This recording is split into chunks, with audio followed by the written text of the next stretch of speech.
القوة اليوم إلها تعريف مختلف، والمعرفة في تحتها خط أحمر مع امتلاك أحدث مظاهر التكنولوجيا.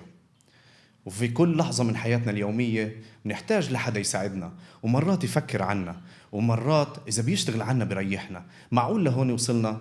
وين إحنا اليوم كشباب فلسطيني من كل هذا التطور الهائل؟ أهلا وسهلا فيكم في بودكاست أزمة تفكير. اليوم رح نحكي بحلقتنا عن الذكاء الاصطناعي. معنا ضيفنا الأستاذ سعيد زيدان، خبير تكنولوجيا المعلومات. أهلا وسهلا فيك أستاذ زيدان. أهلا وسهلا فيك. أستاذ، شو أهمية الذكاء الاصطناعي في ظل الاعتماد الكبير عليه، سواء على المستوى الفردي أو على مستوى الشركات الكبيرة، ولا سيما أنه أيضا دول العالم الكبرى عم تتنافس على إنتاج تطبيقاته؟ وحقيقة اليوم يعني بنقدرش نسأل عن أهمية الذكاء الاصطناعي لأنه أصبح واقع. صحيح. يعني هو جزء من حياتنا. صحيح. كنا نحكي عن الذكاء الاصطناعي قبل سنوات على أنه هل سيكون هناك ذكاء اصطناعي وشو تطبيقاته. اليوم هو جزء من حياتنا، نستخدمه في كل إشي تقريبا عملنا في حياتنا. فدورنا اليوم كيف نستخدم الذكاء الاصطناعي بطريقة فعالة وفاعلة في شؤون حياتنا، سواء العملية أو العلمية، تعليم للكبير وللصغير، لكل الناس بمستوياتهم، حتى مستخدم الموبايل. يعني اليوم الذكاء الاصطناعي موجود على جهازه، الطالب بيستخدم الذكاء الاصطناعي والموظف بيستخدم الذكاء الاصطناعي. فأهميته أصبحت أنه جزء من حياتنا، ولا نستطيع غض الطرف عن موضوع أنه صار جزء من حياتنا. صحيح، هذا جزء لا يتجزأ طبعا من هذا الموضوع. طيب، لأي مدى ممكن نعتمد على مخرجات الذكاء الاصطناعي؟ شوف، أنا بدي أقول لك كلمة السر في الموضوع. أوكي. كلمة السر في الموضوع: لا يستطيع أن يعتمد على منتج الذكاء الاصطناعي إلا من يفهم في المسألة نفسها. يعني إذا أنت إنسان صحفي بتطلب من الذكاء الاصطناعي إنه يكتب لك تقرير صحفي، أنت بتقدر تدقق وتعرفه. إذا أنت مش صحفي ما بتعرف النتيجة صح ولا غلط. اليوم أنت عن طريق تشات جي بي تي بتقدر تعطيه نتيجة فحص مخبري. صحيح. ممكن أنا يقرأ لي إياه ما بعرف صح ولا غلط، بس إذا أنا إنسان موجود عندي اختصاص في مخبري ممكن أعرف النتيجة.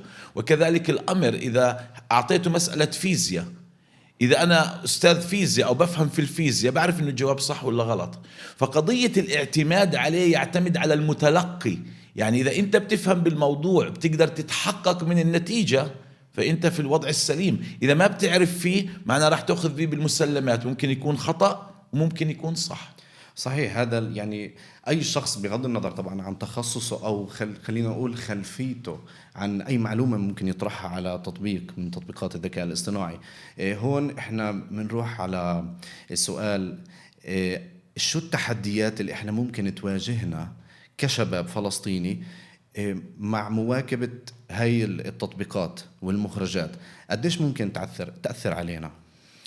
حقيقة إحنا لازم، عشان ذكرت كلمة شباب فلسطيني، صحيح. صحيح. أول إشي إحنا لازم نواكب. فلازم نرفض كشباب فلسطيني إن مناهج التعليم في المدارس والجامعات أن تبقى كما هي. لا، إحنا المنتج للجامعة وللمدرسة. اليوم العالم بتغير باتجاه الذكاء الاصطناعي. أول إشي يجب أن نرفض أن يبقى التعليم تقليدي. 2، صحيح. يجب أن نهيئ أنفسنا لما هو قادم.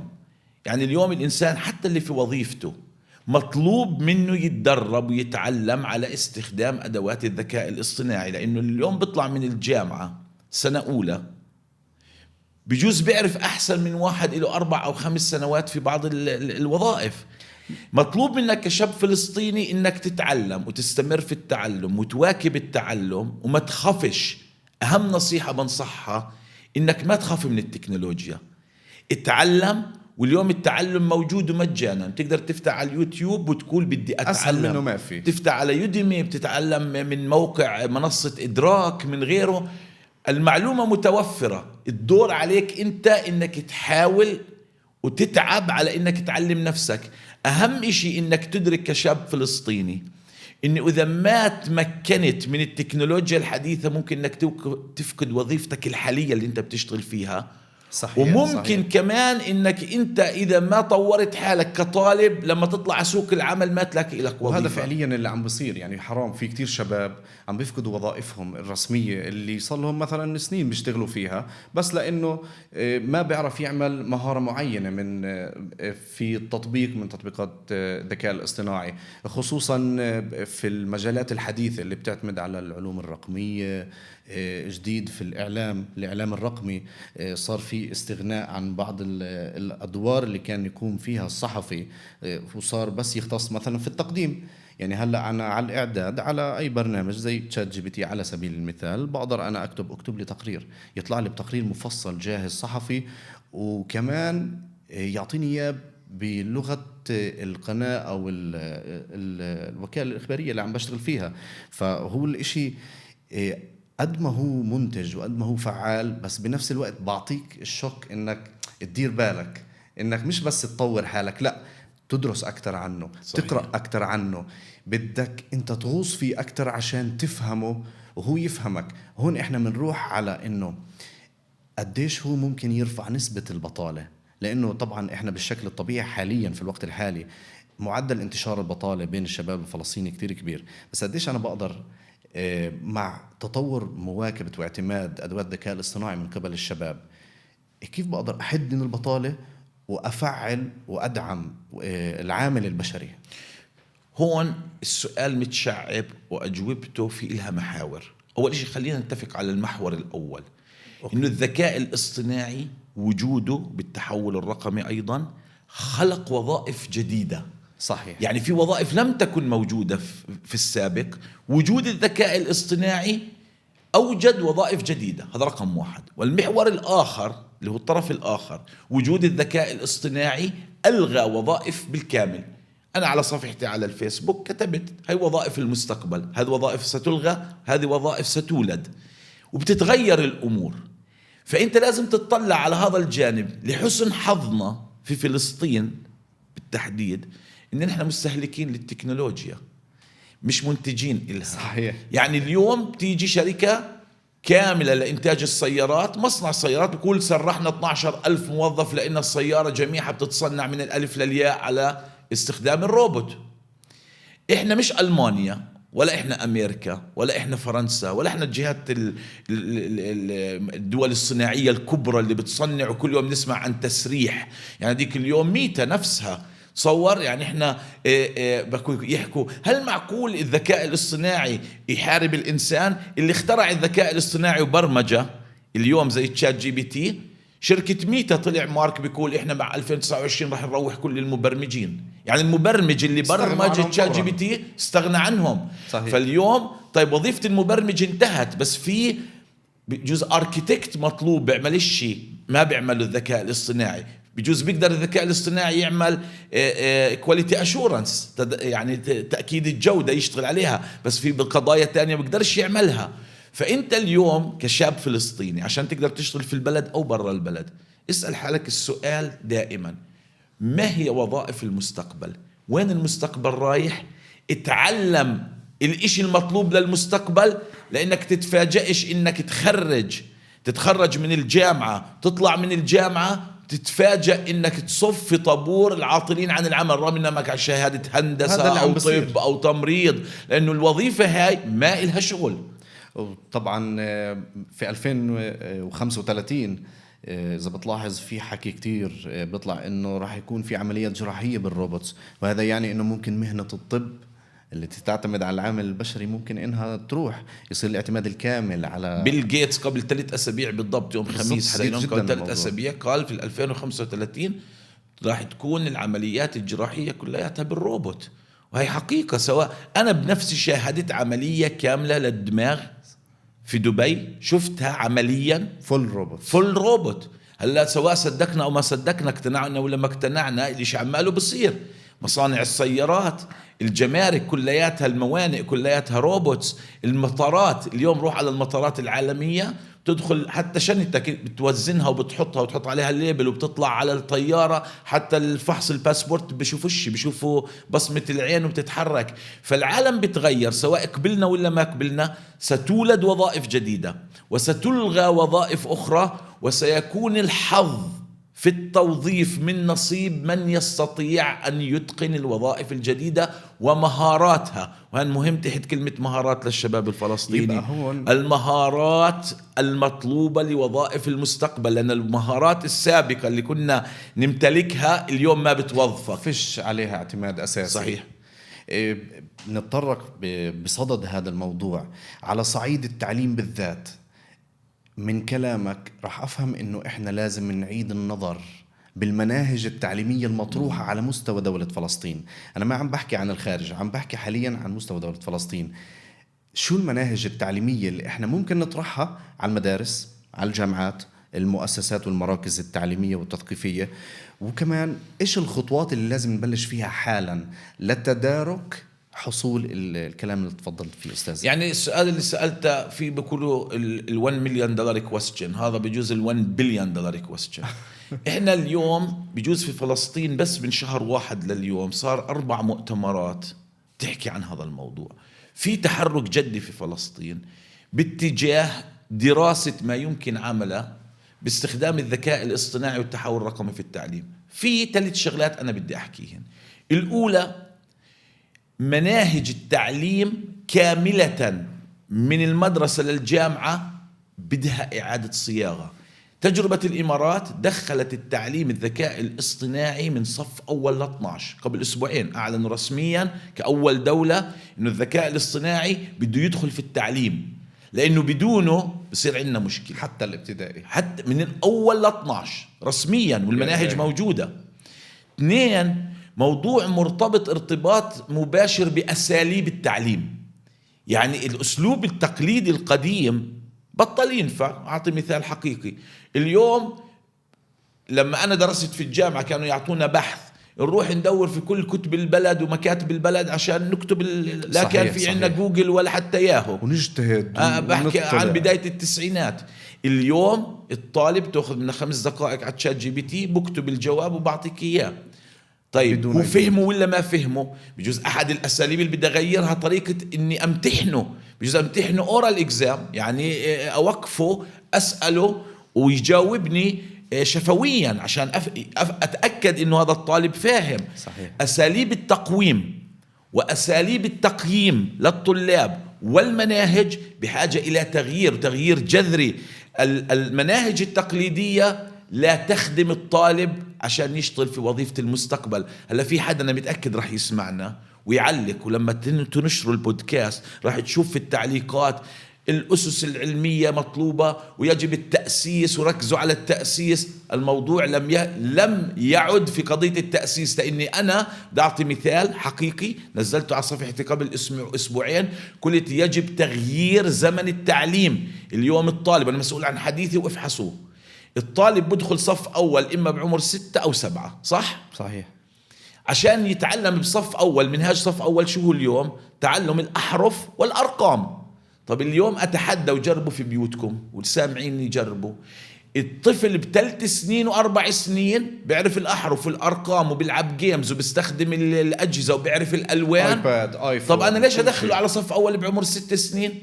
لازم أدرسه 10 سنين فقط بدل 12 في المدرسة، والجامعة ال4 سنين بجوز بكفيها 3 سنين، لأنه في كثير مواد أصبحت متوفرة على الإنترنت بقدر أتعلمها لحالي، بدل ما أدرسه أنا مواد إنسانيات وثقافة وأبصر إيش وكذا، خليه يدرسها لحاله، أعطيه الكور، أعطيه الإشي الرئيسي في تخصصه، خليه يطلع على سوق العمل.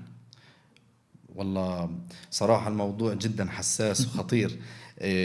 يعني لما بنيجي نحكي عن هذا الموضوع، طيب خلينا فلنفرض انه احنا بدنا نبلش في الموضوع. شو هي الاولويات للشباب وللحكومة في طرح هذا الموضوع لمواكبة الذكاء الاصطناعي؟ الحكومة بلشت تشتغل على سياسة استخدام الذكاء الاصطناعي في التعليم، بلشت اوريدي، وكان في مؤتمر اول امبارح، وبعتقد انه بدنا نحط على يعني طاولة مجلس الوزراء للمصادقة.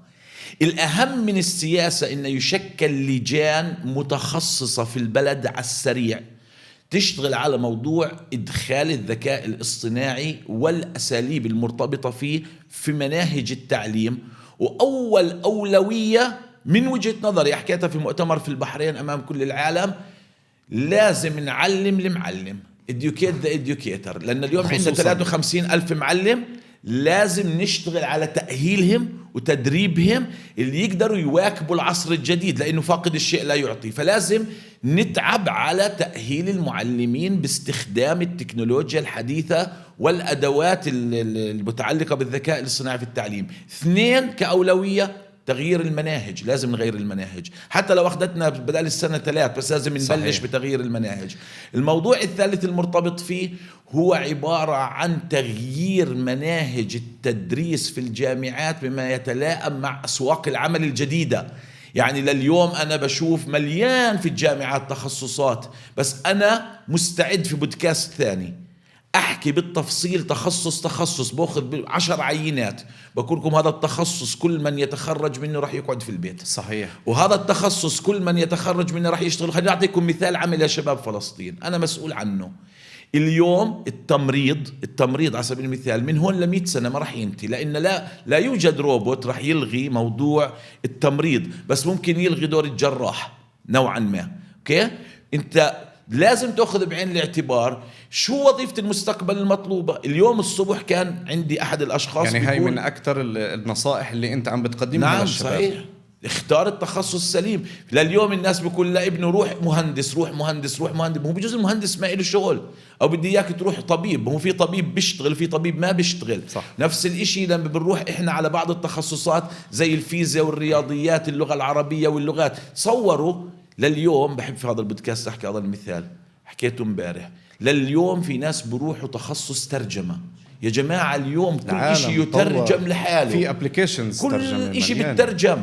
دكتور طبعا مهم جدا نحكي عن أخلاقيات الذكاء الاصطناعي، بما أنه في إقبال كتير كبير وبدون تحري بدون وعي. يعني إحنا كشباب فلسطينيين عم نستخدم كتير تطبيقات بدون ما نقرأ عنها، بدون ما نعرف شو تبعاتها أو شو ممكن يصير فيها. بحب أكتر نحكي للشباب اليوم إيش هي أخلاقيات الذكاء الاصطناعي. شوف الجواب السحري اسحرنا. بدك أول إشي تفهم إنه كل تطبيقات الذكاء الاصطناعي عشان نسجل لها هي وغيرها بنعمل تشيك بوكس إني موافق على كل شيء. فقبل ما تجاوب عن الأخلاقيات ولا حد بيقرأها. صحيح. قبل ما نجاوب عن الأخلاقيات بدنا نقول للمستمعين والمشاهدين إنه كثير مهم تعرف إنه فيش خصوصية، كل إشي عندهم. يعني اللي انت بتستخدمه وبتعمله وبتصوره، يعني لما نزلوا إن بدنا نعمل صورة نطلع لك إياها بشكل معين، في يوم واحد 400 مليون صورة دخلين على السيستم عشان يطلعوا زي كرتون. عشان يطلعوا زي الكرتون. هذا الترند تبع الشهر الماضي. صورنا عندهم، حكينا عندهم، صوتنا عندهم، كل شيء عندهم. حتى بعطيك اوكي انه انت تاخذ مثلا allow full access 100% عنده كل شيء. فعشان نجاوب الأخلاقيات نحكي عن الخصوصيات، ففيش خصوصية. هذا رقم 1. 2 لما نحكي عن الأخلاقيات، أي أخلاقيات؟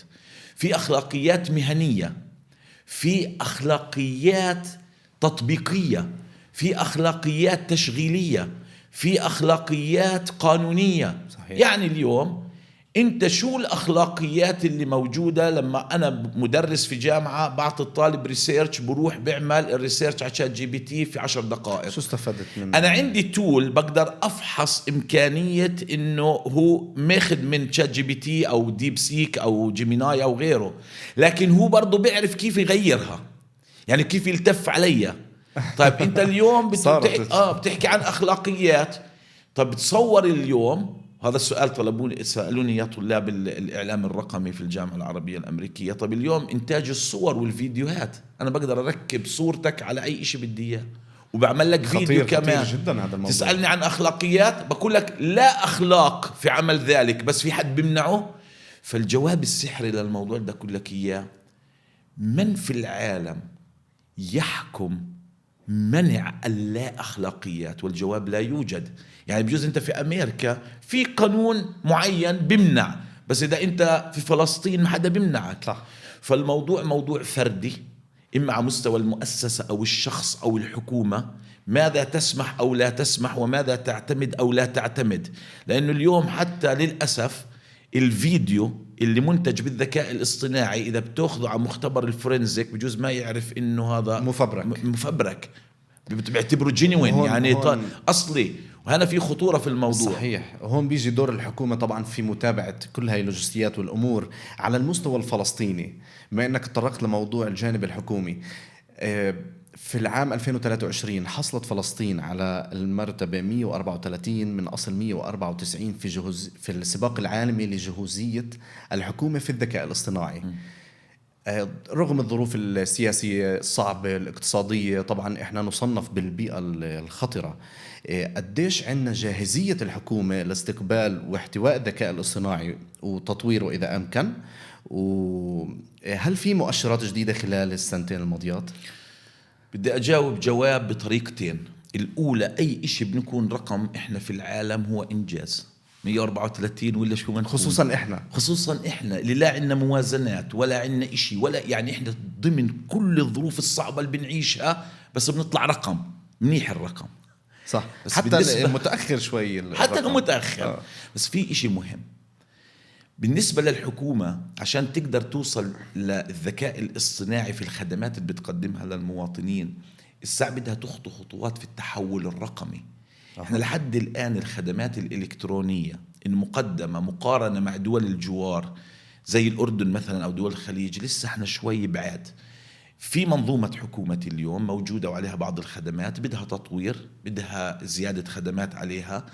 والأهم من ذلك إنه تشتغل الحكومة على توثيق، على تعزيز الثقة ما بين المواطن وما بين استخدام الخدمة الإلكترونية. لأنه إذا مش موجودة عندنا الخدمة الإلكترونية الساعة الذكاء الاصطناعي بيجي بعدها.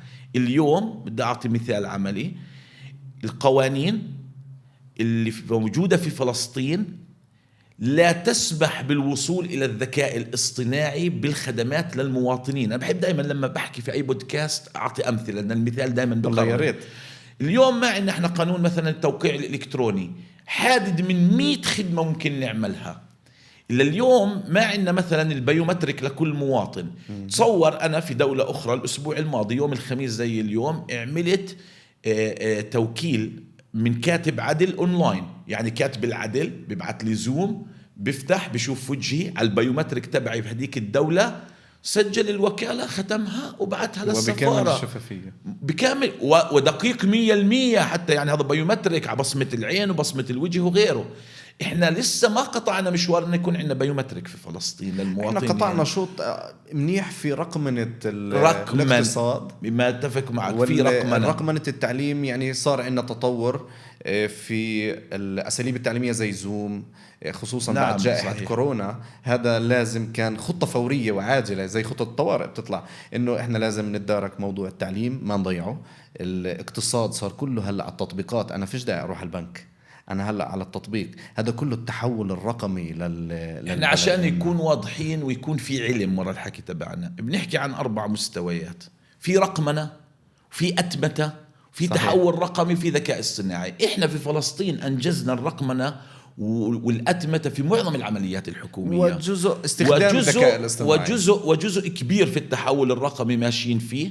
الذكاء الاصطناعي لحد الآن كخدمة يأخذها المواطن من داخل مؤسسة حكومية أو كخدمة ذاتية لسه ما وصلناها، في شغل عليها. كان في مؤتمر لوزارة الاتصالات والاقتصاد الرقمي مع الوزير أحكي عن الموضوع، وكأنه في خطة وفي لجنة عندنا وطنية، في عمل فعلي على الذكاء الاصطناعي يعني. وفي عمل بنشغل، لكن ما وصل إنه المواطن يأخذ الخدمة خدمة ذكاء اصطناعي. يعني إنه الذكاء الاصطناعي يقرر شغلات معينة أو يحددها سواء في التعليم أو في الأمور الأخرى. ولكن الفرصة موجودة. طبعا للي بيتابع كل هاي الأمور والتقارير المقالات اللي عم تنتشر كلنا بنعرف إنه في دائما جهد مستمر من قبل الحكومة وحتى على مستوى الأفراد والمؤسسات والشركات الخاصة كمان. يعني القطاع الخاص له دور كتير كبير في تطوير صحيح. أدوات الذكاء الاصطناعي عندنا. اللي عم بصير حاليا إنه إحنا لازم قد ما بنقدر إنه إحنا نستغل كل هاي الموارد ونوعي شبابنا أكتر في هذا الموضوع، ندعمهم دايما أكتر عشان يروحوا يعني زي ما بنحكيها بالعامة اللي كتير إنه ما يضيعوا. لأنه بصراحة الواحد لما يغوص في مجال التكنولوجيا وهو ما بفهم فيها بضيع. 100%. ولكن لما بنحكي عن التكنولوجيا على مستوى الأفراد، يعني أنا التلفون بقدر 24 ساعة أستعمله، هو فعليا ذكاء اصطناعي خارق يعني بين إيدي، بس فعليا أنا مش واعي إنه هذا من أدوات صحيح. الذكاء الاصطناعي. اليوم أنا بقول لك بعض السمارت فونز اللي بنستخدمهن إحنا بنستخدمش 10% من المزايا اللي موجودة عليها، وما عندنا علم فيها أصلا. لأنه فيش توعية. صح. هون بيجي دور التوعية. أشكرك جدا أستاذ سعيد على هذا اللقاء القيم والمعلومات الغنية اللي أعطيتنا إياها، ولكل شاب وصبية كان عم بتابعنا. بحب أحكي لكم إنه الأدوات بين إيدينا والمستقبل بستنانا، ولازم نصنع تغيير. شكرا لكم على متابعتكم، وبنشوفكم بحلقة جديدة من بودكاست أزمة تفكير.